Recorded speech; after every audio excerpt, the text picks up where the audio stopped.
Hello guys, most welcome. हम कर रहे हैं business organisation and management for BCom BBA first year students.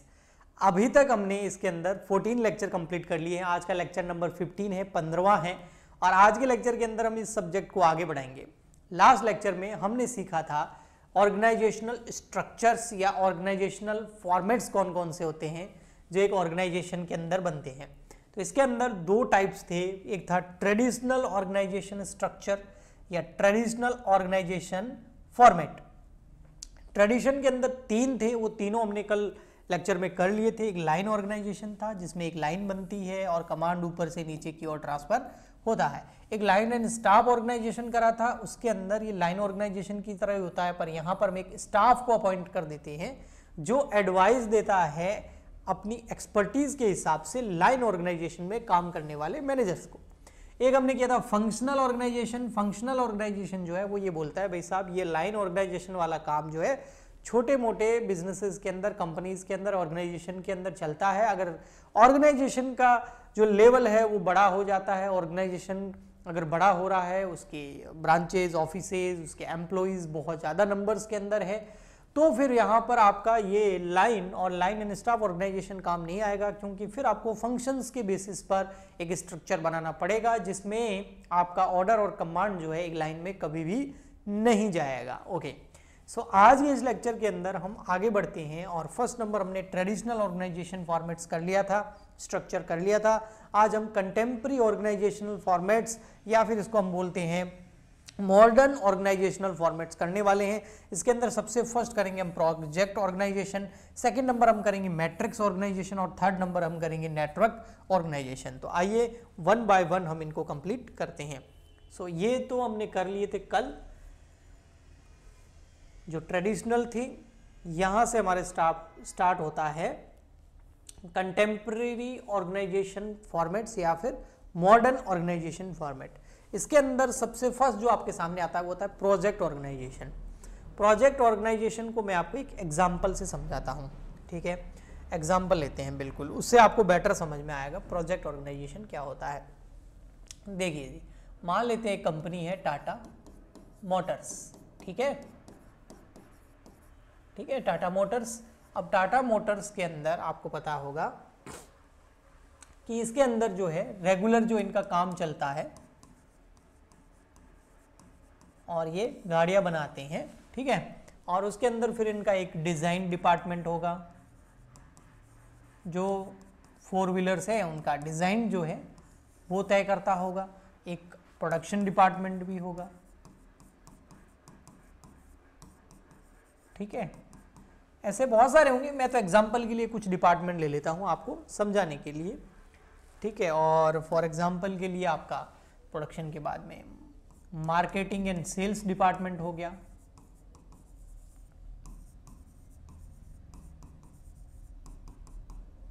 ठीक है। फिर एचआर डिपार्टमेंट हो गया, ह्यूमन रिसोर्स डिपार्टमेंट हो गया। ऐसे और भी डिपार्टमेंट होंगे जो इनके फंक्शंस है उसके बेसिस पर, जो काम है इनका उसके बेसिस पे और भी डिपार्टमेंट हो सकते हैं। एग्जांपल के लिए मैंने कुछ डिपार्टमेंट्स लिए हैं। अब यहाँ पर रेगुलर इनका काम चल रहा है। डिज़ाइन डिपार्टमेंट जो है गाड़ियों की डिज़ाइन बनाता है, प्रोडक्शन डिपार्टमेंट उनका प्रोडक्शन करता है, कॉस्ट को कट करता है, अच्छी बाइक्स गाड़ी फोर व्हीलर्स बनाता है। मार्केटिंग डिपार्टमेंट उसकी मार्केटिंग करता है, सेल्स करता है। एचआर डिपार्टमेंट जो है अच्छे अच्छे स्किल वाले लोगों को अपॉइंट करता है। और परचेज डिपार्टमेंट भी होगा और भी डिपार्टमेंट होंगे, ठीक। मान लेते पीआर यानी परचेज डिपार्टमेंट भी मैं एक ले लेता हूँ शॉर्ट फॉर्म में, ठीक है। अब ये इनका चल रहा है काम अच्छे से। अब मान लेते हैं टाटा मोटर्स को जो है एक टेंडर मिल गया, किसकी तरफ से, इंडियन आर्मी की तरफ से। क्या मिल गया? टेंडर मिल गया, इंडियन आर्मी की तरफ से इनको एक ऑर्डर मिल गया। अब इंडियन आर्मी के लिए ऑर्डर मिला है और मान लेते हैं टाटा सफारी के लिए ऑर्डर मिल गया और इंडियन आर्मी में वो यूज़ करेंगे। जो इंडियन आर्मी के जो उच्च लेवल के अधिकारी होंगे वो उसमें ट्रैवल करेंगे। तो अब ये ऑर्डर तो बड़ा मिलेगा। ऐसे तो है नहीं कि भी एक दो कार का ऑर्डर मिलेगा, एक दो टाटा सफारी का मिलेगा, कम से कम 1000, 2000, 3000 ऐसा ऑर्डर मिलेगा, ठीक है। तो अब ऐसा ऑर्डर मिलेगा और इसकी थोड़ी सी कलर वगैरह जो होता है, अब आर्मी के लिए कलर अलग होगा, थोड़ा डिज़ाइन में भी कुछ चेंजेस करने पड़ सकते हैं सेफ्टी सिक्योरिटी के हिसाब से। तो एक आपको ऑर्डर मिला है, गाड़ी बनानी है, थोड़ा सा उसमें बहुत सारे चेंजेस करके फिर आपको वो ऑर्डर को पूरा डिलीवर करना है आर्मी को। तो गवर्नमेंट की तरफ से इनको एक ऑर्डर मिल गया। तो अब ये क्या करेंगे, इनको एक मिल गया प्रोजेक्ट, अब ये इनको क्या मिल गया, एक प्रोजेक्ट मिल गया, ठीक है। अब प्रोजेक्ट के मिलते ही जो ये टाटा मोटर्स कंपनी है ये क्या करेगी, एक प्रोजेक्ट मैनेजर को अपॉइंट कर देगी, और प्रोजेक्ट मैनेजर क्या करेगा, इस प्रोजेक्ट को पूरा जो स्पेसिफिकेशन है उस हिसाब से पूरा करेगा, इसकी रेस्पॉन्सिबिलिटी होगी। ऐसी पावर हमने प्रोजेक्ट मैनेजर को दे दी। अब प्रोजेक्ट मैनेजर क्या करेगा, भाई साहब यहाँ पर डिजाइन डिपार्टमेंट में बहुत सारे लोग काम कर रहे होंगे, प्रोडक्शन डिपार्टमेंट में भी बहुत सारे लोग काम कर रहे होंगे, मार्केटिंग एंड सेल्स डिपार्टमेंट में भी काम कर रहे होंगे, एचआर डिपार्टमेंट में भी कुछ होंगे, परचेज डिपार्टमेंट में भी कुछ होंगे, ठीक है। तो सारे डिपार्टमेंट में बहुत सारे मैनेजर्स, बहुत सारे एम्प्लॉइज, बहुत सारे स्किल अनस्किल, बहुत सारे लोग काम कर रहे होंगे। अब ये क्या करेगा प्रोजेक्ट मैनेजर, ये डिजाइन डिपार्टमेंट में से जो इसको ऑर्डर पूरा करना है उस हिसाब से डिजाइन डिपार्टमेंट में से किसी एक मैनेजर को पकड़ेगा और उसको बोलेगा भैया ये रेगुलर वर्क तो और लोग करते रहेंगे, तुम इधर आ जाओ। तो इसने क्या किया, डिजाइन डिपार्टमेंट से एक बंदे को पकड़ लिया, समझ में आया, ओके। ऐसे कैसे, फिर प्रोडक्शन डिपार्टमेंट से भी एक बंदे को पकड़ लिया और उसको बोला भैया ये जब तक प्रोजेक्ट पूरा नहीं हो जाता 3000 टाटा सफारी जो है बना के इंडियन आर्मी को देनी है, तब तक ये डिजाइन डिपार्टमेंट वाला, ये प्रोडक्शन डिपार्टमेंट वाला, एक मार्केटिंग वाले को भी पकड़ लिया और सेल्स वाले को पकड़ लिया, एक एचआर जो लोगों को अपॉइंट करेगा, स्किल अनस्किल लोगों को, समझदार बंदा है उसको पकड़ लिया, ऐसे एक परचेज डिपार्टमेंट को जो रॉ मटेरियल वगैरह परचेज करेगा, ऐसे ऐसे इनमें से किसी ने एक एक एक्सपर्ट को, आप कह सकते हैं जो इन काम का एक्सपर्ट्स हो, उनको अपॉइंट कर लिया। और अब ये सारे लोग इस प्रोजेक्ट मैनेजर के अंडर में क्या करेंगे, काम करेंगे और उस प्रोजेक्ट को क्या करवाएंगे, पूरा करवाएंगे। तो ये हो गया एक project organisation structure.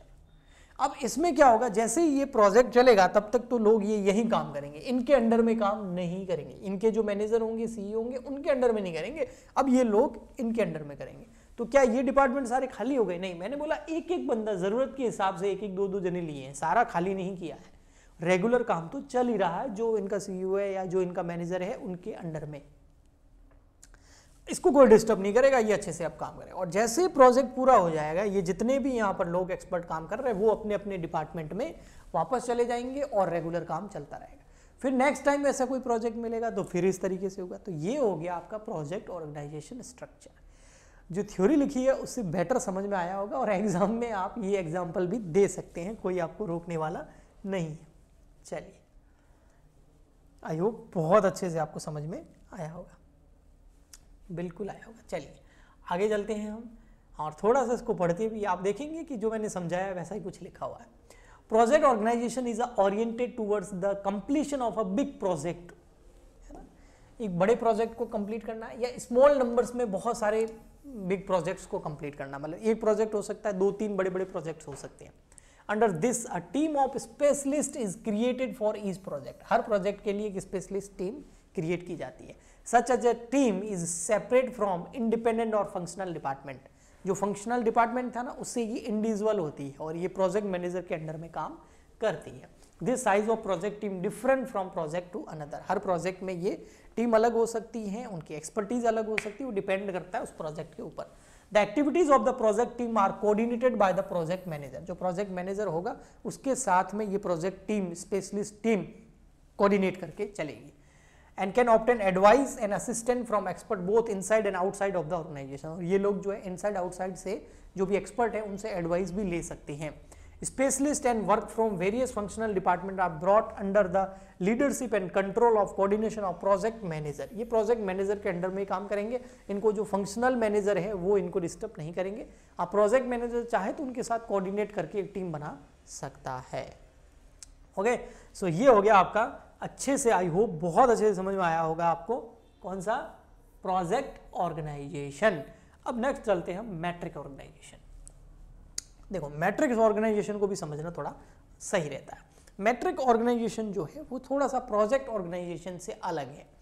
Matric organisation के अंदर और प्रोजेक्ट ऑर्गेनाइजेशन स्ट्रक्चर के अंदर थोड़ा सा डिफरेंस है। डिफरेंस क्या है? प्रोजेक्ट ऑर्गेनाइजेशन स्ट्रक्चर के अंदर क्या होता है, जो फंक्शंस होते हैं सॉरी, जो फंक्शनल मैनेजर होते हैं, फंक्शनल मैनेजर कौन कौन होते हैं, जैसे आपका मार्केटिंग डिपार्टमेंट का मैनेजर हो गया, सेलिंग डिपार्टमेंट का हो गया, डिजाइन डिपार्टमेंट का हो गया, प्रोडक्शन डिपार्टमेंट का हो गया, वो फंक्शनल है ना। और एक प्रोजेक्ट मैनेजर हम इधर अपॉइंट करते हैं, तो प्रोजेक्ट मैनेजर के अंडर में ये सारा काम होता है। फंक्शनल मैनेजर वहां पर इंटरफेयर नहीं कर सकते, ये प्रोजेक्ट ऑर्गेनाइजेशन स्ट्रक्चर है। बट मैट्रिक्स ऑर्गेनाइजेशन स्ट्रक्चर के अंदर क्या होता है, जो प्रोजेक्ट के ऊपर काम चल रहा होता है उस प्रोजेक्ट में प्रोजेक्ट मैनेजर भी काम करता है और उसके पास भी पावर होती है, और जो फंक्शनल मैनेजर है उनके पास भी पावर होती है, तो दोनों मिलकर के काम करती है। तो इसलिए इसको मैट्रिक्स ऑर्गेनाइजेशन बोला जाता है। इसको भी मैं एक एग्जांपल से समझाता हूं। देखिए एग्जाम्पल से क्या होता है, आपको एग्जाम में थोड़ा सा अच्छे से याद रहेगा। अब इसमें क्या होता है बेटा, देखना, सॉरी, जैसे यहां पर है आपका डिजाइन डिपार्टमेंट, है ना, डिजाइन डिपार्टमेंट यानी ये फंक्शनल बेसिस पर होते हैं हर डिपार्टमेंट के अंदर। Production department, marketing and selling,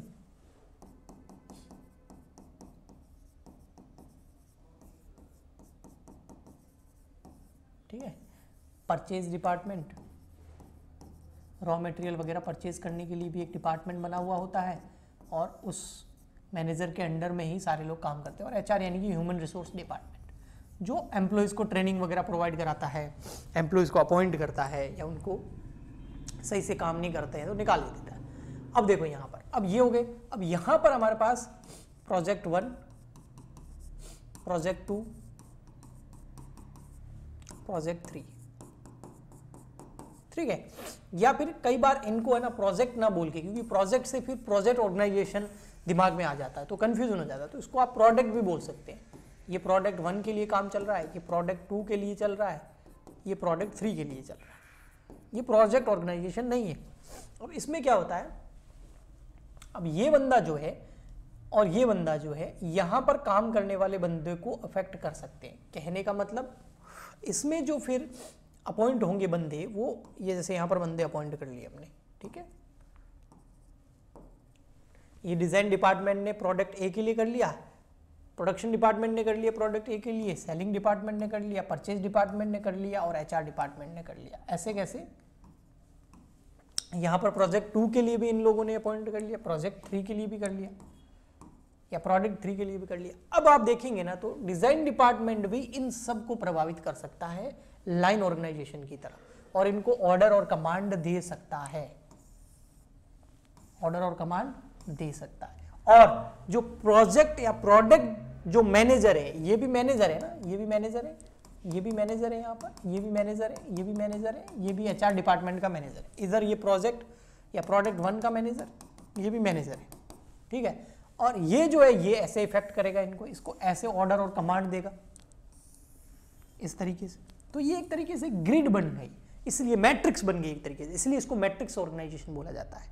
जब ऑर्गेनाइजेशन बहुत बड़ा हो और नंबर ऑफ एम्प्लॉइज वगैरह बहुत बड़ा हो तो कॉम्प्लेक्सिटी बहुत ज़्यादा हो जाती है, कॉम्प्लेक्स प्रॉब्लम्स हो जाती है। उस समय जब ये स्ट्रक्चर बना दिया जाता है ना, तो पता लग जाता है कि भैया किसको कौन ऑर्डर कमांड दे सकता है, किसको कौन कंट्रोल कर सकता है, किस तरीके से वो काम चल रहा है, क्या स्ट्रक्चर क्या है, किसकी क्या पोजीशन है, वो इससे डिसाइड हो जाती है। अब यहाँ डिज़ाइन डिपार्टमेंट का जो मैनेजर है वो इस बंदे को इसको दे सकता है, और इसके अलावा ये जो है ये भी दे सकते हैं इसको। तो ये कुछ तरीके से जो हमने फंक्शनल डिपार्टमेंट स्ट्रक्चर पढ़ा था ट्रेडिशन मेथड के अंदर, उस तरीके का है। लेकिन इसमें ग्रिड बन जाती है, एक पूरा मैट्रिक्स बन जाता है, और पूरा मामला समझ में आ जाता है कि किसकी क्या पोजीशन है, कौन किसको ऑर्डर दे सकता है, कौन किसको कमांड दे सकता है। बट यहाँ पर ये लोग तो ठीक है इंटरफेयर करते ही है, बट मेन काम इसका चलता है, जो प्रोडक्ट मैनेजर है वो ही अच्छे से काम करवाते हैं। सो ये है आपका मैट्रिक्स ऑर्गेनाइजेशन। ओके, ठीक है, नेक्स्ट चलते हैं हम आगे और इसको थोड़ा सा पढ़ लेते हैं। यहाँ पर आप देखेंगे तो आपको कुछ चीज़ें यही मिलेगी। This is one of the latest type of organizational design which have been developed to establish flexible structure to achieve a series of project activities. Matrix organization also known as grid, एक grid बन जाती है इसलिए इसको grid organization भी बोलते हैं। तो grid organization बोलो आप इसको, ठीक है। Has been designed as an answer to the growing size and complexity of undertaking which required an organizational structure more flexible and technically oriented than the traditional line and staff or functional structure. वो जो functional traditional line वगैरह मतलब उससे ये better हो जाता है थोड़ा सा। ओके, नेक्स्ट इंपॉर्टेंट फीचर्स दे रखे हैं मैट्रिक्स ऑर्गेनाइजेशन के। Matrix organisation is build around a specific project के लिए बनाई जाती है। Personal to complete the project are drawn from the various functional department, हर डिपार्टमेंट इसके अंदर इंटरफेयर करता है और उसके बाद में मिलकर के जो है वो काम करते हैं। अब ये आप खुद पढ़ सकते हैं, मैंने एग्जांपल दिया तो आपको अच्छे से समझ में आ गया होगा। अब इसकी मेरिट्स, डिमेरिट्स, लिमिटेशंस आप पढ़ लेना। नेक्स्ट एंड लास्ट हमारा आता है सी नंबर, और वो है आपका नेटवर्क ऑर्गेनाइजेशन। कौन सा है? नेटवर्क ऑर्गेनाइजेशन या वर्चुअल ऑर्गेनाइजेशन इसको बोलते हैं। देखो, नेटवर्क ऑर्गेनाइजेशन को भी आप एक एग्जांपल से समझ सकते हैं। बहुत सारी कंपनीज जो होती हैं वो आउटसोर्सिंग बहुत ज़्यादा करती है। आप सोचेंगे सर आउटसोर्सिंग क्या है? आउटसोर्सिंग का मतलब होता है जैसे कोई कंपनी है, ठीक है, फॉर एग्जांपल के लिए कोई एक मोबाइल फ़ोन बनाने की कंपनी है, ठीक है, जैसे आईफोन के अंदर भी मैंने कहीं पढ़ा था, मुझे एग्जैक्ट तो याद नहीं है, लेकिन आईफोन कंपनी पहले क्या करती थी, आज से कुछ साल पहले, आई थिंक 10 साल 15 साल पहले, वो आईफोन के जितने भी पार्ट्स है वो खुद बनाती थी, मतलब, है ना। मैंने ऐसा कहीं न्यूज़पेपर में पढ़ा था, मुझे धुंधला धुंधला याद आ रहा है, तो इसके फैक्ट्स अच्छे से मुझे पता नहीं है, लेकिन मैं एक एग्जाम्पल के तौर पे मैं आपको एक दे देता हूँ, क्या पता इसमें से कुछ सच हो, कुछ मेरी कहानी हो, ठीक है, तो समझना। तो आईफोन कंपनी पहले क्या करती थी, वो सारे के सारे उसके अंदर जो आईफोन की मोबाइल के अंदर जितने भी पार्ट्स लगते हैं, अब पार्ट्स तो लगते हैं ना, कैमरा हो गया, रैम हो गई, रोम हो गई, उसका सॉफ्टवेयर हो गया, उसका हार्डवेयर के अंदर बहुत सारी चीज़ें हो गई, बैटरी हो गई, है ना, स्टोरेज हो गया, तो बहुत सारी चीज़ें, तो वो टेक्निकली आप देखेंगे तो वास्तव में फ़ोन के अंदर बहुत सारे हार्डवेयर और सॉफ्टवेयर मिलकर बने होते हैं। तो वो क्या करती थी, सारे का सारा काम खुद ही करती थी, जो हार्डवेयर का काम है वो सारा का सारा अधिकतर खुद ही करती थी, कैमरा भी खुद डिज़ाइन करती थी, खुद बनाती थी ये। तो उन्होंने फिर बाद में क्या कर दिया, उन्होंने बोला नहीं, ऐसे तो कॉस्ट बहुत ज़्यादा आ रही है और बर्डन बहुत आ रहा है और कॉम्प्लेक्सिटी पैदा हो रही है, तो उन्होंने क्या कर दिया, हार्डवेयर में से बहुत सारे पार्ट्स जो है वो अब खुद नहीं बनाती है, दूसरी कंपनी को उन्होंने टेंडर दे दिए। अब अधिकतर वो जो मेन पार्ट है वो खुद बनाती है और असेंबल कर देती है, जैसे कैमरा किसी और को बनाने के लिए दे दी, बैटरी किसी और कंपनी को बनाने के लिए दे दी, डिज़ाइन खुद बना ली, है ना, ऐसे सॉफ्टवेयर उसका ले लिया, वो ऐसे कर दिया, फैला दिया। तो उन्होंने अब क्या कर दिया, एक नेटवर्क बना दिया।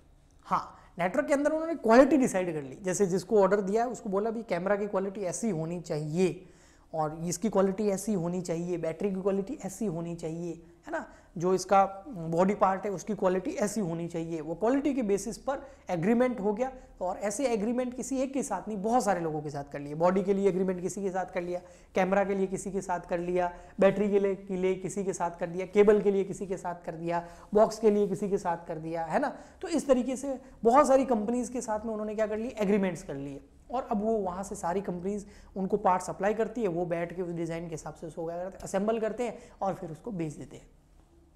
तो जो मेन कंपनी है, जो कोर कंपनी है, उसका काम बहुत आसान हो गया, ठीक है, ओके।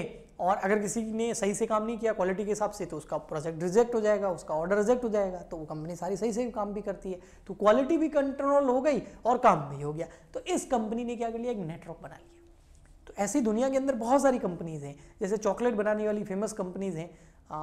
मैंने पढ़ा था कहीं ये, क्योंकि मैं थोड़ा सा जो स्टॉक मार्केट है, इन्वेस्टिंग है, उसमें मैं काम करता हूं, तो मैंने इंडिया के अंदर भी बहुत सारी कंपनी देखी थी। एक चॉकलेट बनाने के लिए बहुत बड़ी ब्रांड है ना, आपको पता होगा कौन सी है, बहुत यूज़ होती है वो, है ना, 5-10 रुपये में भी उसकी चॉकलेट आती है, 50-60 की भी आती है, बॉक्स भी देते हैं लोग गिफ्ट में, समझ गए। तो उस चॉकलेट कंपनी ने खुद यहाँ मैन्युफैक्चरिंग नहीं करती है वो इंडिया के अंदर, वो क्या करती है, यहाँ पर किसी को उसने इंडियन कंपनी को उसने ऑर्डर दे रखा है, इंडियन कंपनी को उसने, और वो इंडियन कंपनी क्या करती है, उसकी भी अब चॉकलेट्स में बहुत सारी वैरायटी आती है, तो कुछ ऑर्डर, ये वाला ऑर्डर इस कंपनी को दे दिया, ये वाला ऑर्डर इस कंपनी को दे दिया, और वो इंडियन कंपनी बना रही है, फिर उसको सप्लाई कर रही है, और वो कंपनी अपने नाम से उसको बेच रही है, और इसमें वो क्वालिटी का पूरा ध्यान रखती है। मैंने आईफोन के एग्जाम्पल से आपको बनाया। तो ऐसे नेटवर्क एक बना लिया जाता है, ये होता है नेटवर्क ऑर्गेनाइजेशन। इसके अंदर जो मल्टीनेशनल कंपनीज होती है उनको ऐसा नेटवर्क ऑर्गेनाइजेशन बनाना ही पड़ता है, क्योंकि सब जगह वो कंट्रोल नहीं कर सकती। बहुत सारी कंपनीज है, दुनिया के 50-60 देशों में काम करती है, तो वो क्या करती है, 5-6 देशों से जो है किससे रॉ मटेरियल परचेज करना है वो डिसाइड कर लेती है, किससे क्या काम करवाना है वो डिसाइड कर लेती है, किसको कैसे बेचना है वो डिसाइड कर लेती है, तो पूरा नेटवर्क बना लेती है, और बीच में कोर कंपनी अपना काम करती है। तो ये हो गया नेटवर्क ऑर्गेनाइजेशन। यहां पर आप एग्जांपल से समझ सकते हैं, देखो ये रहा, ये हो गई कंट्रोल ऑर्गेनाइजेशन, जिसको HUB भी बोल सकते हैं, ठीक है। और ये देखो, ये डिज़ाइन कंपनी, उससे डिज़ाइन बनवा लिया, ट्रांसपोर्ट कंपनी से ट्रांसपोर्ट करवा लेगी, फाइनेंशियल कंपनी से फाइनेंस ले लेगी, अकाउंटिंग प्रोसेसिंग से अकाउंटिंग करवा लेगी, डिस्ट्रीब्यूशन कंपनी से डिस्ट्रीब्यूट करवा देगी, मैन्युफैक्चरिंग कंपनी से मैन्युफैक्चरिंग करवा लेगी। समझ में आया? ऐसे उसने एक नेटवर्क तैयार कर रखा और नेटवर्क प्रॉपर्ली काम कर रहा और उस कंपनी फुल अपनी ब्रांड नेम से सामान प्रोडक्ट्स को बेच रही है। अधिकतर कंपनी ऐसा ही करती है जो इंटरनेशनल कंपनीज होती है, ओके, मल्टीनेशनल कंपनीज होती है, एमएनसी बोलते हैं उसको। इन दिस मॉडर्न है ना remain global competitive and organisation require flexible organisation structure. Designing a network organisation is a result of this desire entrepreneur to be fulfilled in satisfactory manner. One of the rapidly developing practices in business worldwide involves in firm cooperative relationships with supplier, distribution, other business associates. This network of relationship, ये relationship का network बन गया पूरा, ठीक है। This network of relationship enable the firm to achieve both efficiently, फटाफट, flexibility, लचीलापन भी है और इफेक्टिव काम भी होता है। It provide the benefit of both mechanistic और ऑर्गेनाइज स्ट्रक्चर दोनों को। नेटवर्क अगर कोई बना लेना तो भाई साहब उसका काम बहुत लंबा चलता है, मेन नेटवर्क बनाना ही मुश्किल होता है, ठीक है। तो ये हो गया आपका नेटवर्क ऑर्गेनाइजेशन स्ट्रक्चर। इसके कुछ फीचर्स दे रखे हैं, मेरिट्स और डीमेरिट्स आप खुद पढ़ लेना अपनी बुक से। आई होप आपको मेन ये तीनों पॉइंट समझ में आ गए होंगे भैया ये है क्या। अब आप पढ़ोगे तो आप थोड़ा सा उसको समझ भी पाओगे और थोड़ा सा एग्जाम में उसको एग्जाम्पल्स के साथ लिख भी पाओगे। आई होप आपको काफ़ी मदद मिल रही होगी। प्लीज़ ज़्यादा से ज़्यादा लाइक करें, शेयर करें, सब्सक्राइब करें, कमेंट करें, सपोर्ट करें। मिलते हैं नेक्स्ट लेक्चर में। आज के लिए इतना ही, तब तक के लिए गुड बाय, थैंक यू।